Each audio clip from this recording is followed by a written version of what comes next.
Good morning, and welcome to your weekly message from First Congregational Church, Milford, New Hampshire. I'm your pastor, Al Hoyt. Today is Thursday, September 12th. So yesterday was the 23rd anniversary of the catastrophe at the Twin Towers and at the Pentagon. I had two friends, two members of my lodge who were died on that day. Jeffrey Coombs, who I know his father, I know his brothers. I didn't know Jeff that well, but I know his whole family, who was on Flight 11. And then Gerald DeConto, Captain U.S. Navy, who was at the Pentagon. It was a pretty tough day for all of us in the fire service. And it means a lot when people remember that I had just started. I had only been fire chief for a few months when that happened, and I ended up being involved in arranging for Massachusetts urban rescue teams to go to Ground Zero. I never went myself, but I know an awful lot of my colleagues did. So thank you for all of those who remember,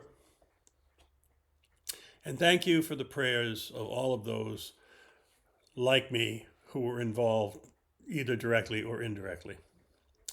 So this Sunday, September 15th, the October greeting articles are due. At 9 a.m. is adult Bible study in the parish house parlor. At 10 is our church service in person and live streamed. Following the church service, there will be coffee hour. More about that later. Immediate following the church service, the Board of Christian Education will be meeting. And you can drop off any donations for the Laura G. Heald Savers fundraiser. If you do bring things in on Sunday, please put them behind the curtain on the parish house stage. And at noon, the youth group and members of the church who want to go are going to be going apple picking at the McLeod Orchards. Monday, September 16th, all day, the members of the church will be working at the Big E, our annual trip down there. I will be conducting a private baptism at 10 o'clock on Monday morning over at the Mill Building. I'm actually going to be baptizing a 100-year-old lady. So Tuesday, September 17th, the Ledgewood annual meeting is at the parish house from 5 p.m. to 9 p.m. And from 6:30 to 9, the Sauhegan Valley Chorus will be rehearsing in the sanctuary. Wednesday, September 18th, the church office will be closed. I will be going on vacation from the 17th to the 25th. This is the week of the Highland Games. Next week coming up, and I have a wedding to do someplace. Somebody. Oh yeah, the Whittier Holtz wedding. So. But the church office will be closed. From 9 to 11, the Garden Friends will be on the grounds. From 9 a.m. to 1 p.m., you can drop off for the Laura G. Heald Savers fundraiser. More about that in a bit. At 7:30 on Wednesday evening will be the Board of Trustees. You can look for a link. I'm not sure that there'll be anybody there to run the link, but I'll set up the link and have it available for somebody. On Thursday, September 19th, the church office will be closed, and at 7:30 p.m. will be the choir rehearsal.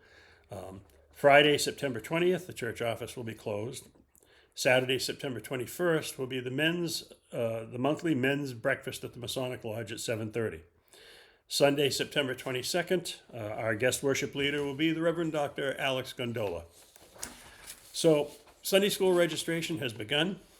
All parents who will have a child or children attending Sunday school must fill out a Sunday school registration and annual permission slip for each child. Forms are available for Vicky. Coffee hour sign-ups for September through December are up and available in the parish house. Also, the sign-up sheet for the September potluck, the theme Family Favorites, is also in the parish house. And please volunteer to help out. So, I mentioned a couple of times the Laura G. Heald Savers fundraiser. Notice that I have here says, clean out your closets for First Congregational Church Laura G. Heald Women's Group. Clothes, linens, textiles, small household items, and books. Save it. Drop off dates are September 15th to 22nd, Sundays during coffee hour.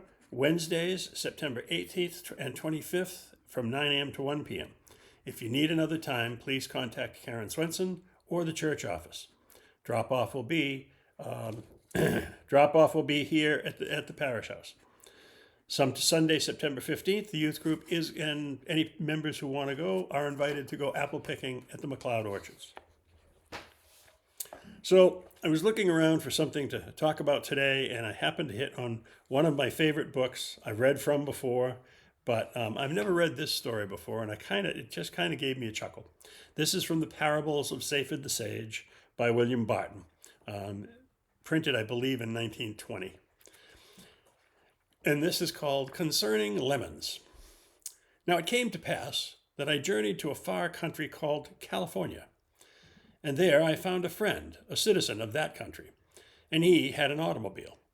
And he took me on a swift journeys to show me the orange groves and grapefruit orchards and vineyards and many trees whereupon grew prunes.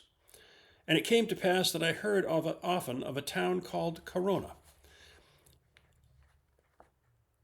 And always this was said of it, Corona, home of the lemon.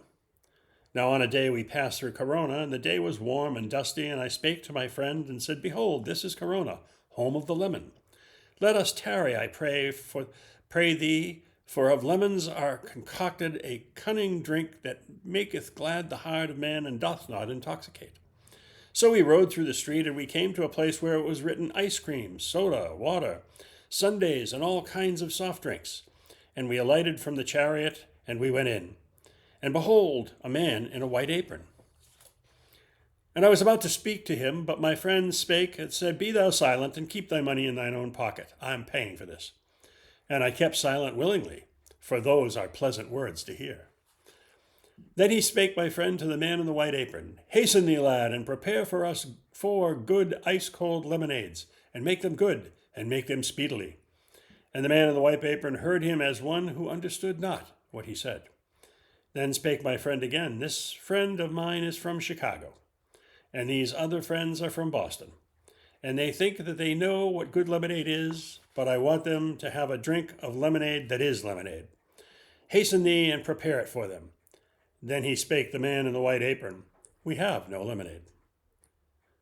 And the man of California grew red in the face, and he said, What? No lemonade in Corona, the home of the lemon?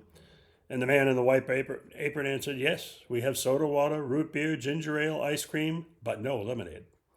Then spake my friend, Hasten now to the grocery store and buy a 6 good lemons, and quickly make us lemonade. And the man in the white apron hastened and returned and said, There isn't a lemon in town. They shipped them all to Chicago and Boston. And when I heard this, I meditated, and I said, I have suffered for the lack of good fish at the seashore and fresh eggs in the country, when both were abundant in town. And now I behold the place to buy good lemonade is where they do not raise lemons. And as I meditated, I remembered that in many other things the shoemaker's wife goes unshod. Now my business is commending the goodness for export, even that of Corona is the production of lemons. And I said within myself, Glad will I be if the demand for goodness ever shall grow like the demand for lemons from Corona. And I will seek to supply all the demand, yet I will seek to keep some of it on my hand. For my peril is even as the peril of the man in the white apron. Yea, he shall be to me as a parable, lest having preached others, I should become a castaway. So I resolved that with all my exportation of goodness, I should keep some for home consumption. I thought that was cute. Please join me in the Lord's Prayer. Our Father, who art in heaven, hallowed be thy name. Thy kingdom come, thy will be done on earth as it is in heaven. Give us this day our daily bread, and forgive us our trespasses, as we forgive those who trespass against us. And lead us not into temptation, but deliver us from evil. For thine is the kingdom, and the power, and the glory forever. Amen. So we're coming into that active time of September and October where we've got all these festivals and Pumpkin Festival and all these other things coming up. And this is a great time, especially in Milford. And of course, the leaves are starting to change. You see it already, even though summer's not over. But you see the leaves are changing just a bit. And I view that with some mixed feelings. I love the fall. I hate raking leaves. So until I see you again, take good care of yourself. Take good care of each other. And God bless.